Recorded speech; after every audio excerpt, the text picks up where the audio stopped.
Okay, so let's do a deep dive here on what sort of things we can pay attention to with the hands and the wrists.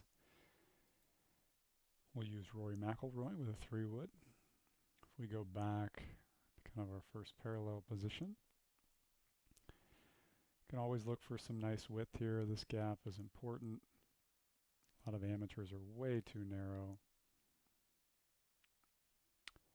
If we look at this position here, we like to see the hands tracking not that far from where they started, right? So you can see Rory's moved kind of a little bit up and a little bit inside. We definitely don't want the hands working too far out or too far in at this point. If we get to the oh so important lead arm parallel position, right? Not a lot to say from face on. Still want to see some nice width, of course. From down the line, there's some really important stuff to look for. Really want to see the hands kind of in this window here, somewhere between the middle of the chest and kind of under the trail shoulder. This is a big problem for a lot of golfers. As we get up to the top, we definitely want to see some nice depth, right? If we're to draw a line down from the butt of the shaft, this is a nice spot to be in, right? There's some variation here available, but anything kind of in this window, a little bit outside of Rory to a little bit inside of Rory, it's where we want to see the hands. Of course, that goes without saying, the hands from most camera angles are going to be up above the head, right? We want some elevation. And then let's talk about wrist conditions at the top here. This is really important stuff. You can see if you look at this camera angle from the front that Rory's trail wrist, his right wrist, is basically fully extended like he was a waiter holding a tray. Super important. A lot of amateurs screw this up. We need that right wrist at the top in transition to be at or almost fully extended, right? And depending on your grip, right, we're going to see some variation in that lead wrist, right? Rory's a strong gripper, I believe. If we go back and look. Yeah, he's got a stronger grip. So when we see a face, club face that is pretty neutral, and we see a slight cupping in the wrist, that's going to tell us got a fairly strong grip. But what we're looking for at the top, depending on wrist conditions, is somewhere close to neutral, right? We don't want to see excessive cupping. We don't want to see excessive bowing, say a la Dustin Johnson, right? Something that with our grip and wrist conditions, we produce a face that's going to be somewhere in this angle to this angle here.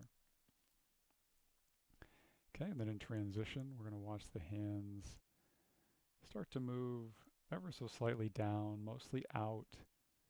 Right, we want to get them back underneath the shoulder to kind of middle of the chest. That's where we're going to want to see the hands. Rory's going to be on the deeper side for most tour pros. A lot of guys have their hands a little farther out at this point.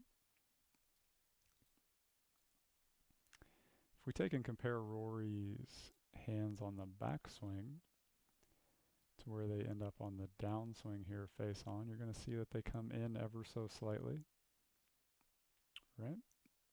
From a 2D perspective anyway.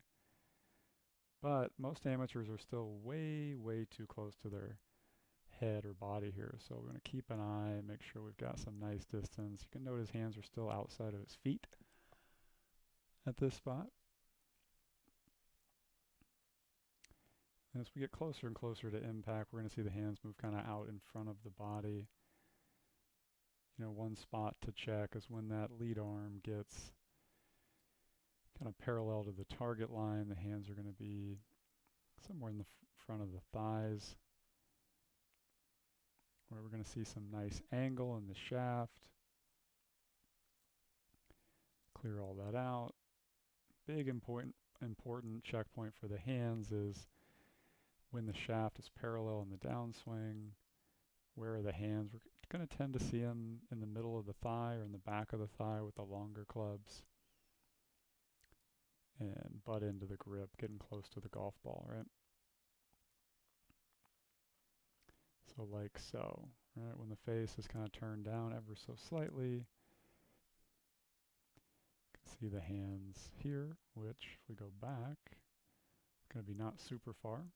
Depending on your setup, it's going to be pretty close to where you started.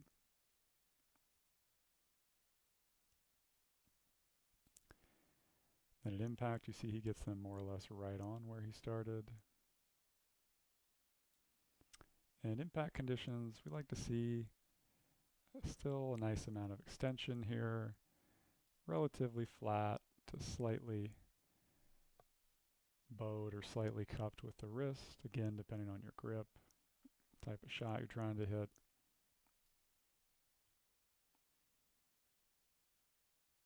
Nice extension in the follow through with the hands. And then it's always fun to look at kind of where the hands exit, right? From down the line. So his hands are exiting here above his shoulders. Definitely don't want to see the hands coming out closer to the neck or way down here, right? We want to see them somewhere, you know, kind of in this window. Okay, so hopefully that's a good primer on hands and wrists and kind of where we're supposed to see them and what we're trying to be doing during the swing.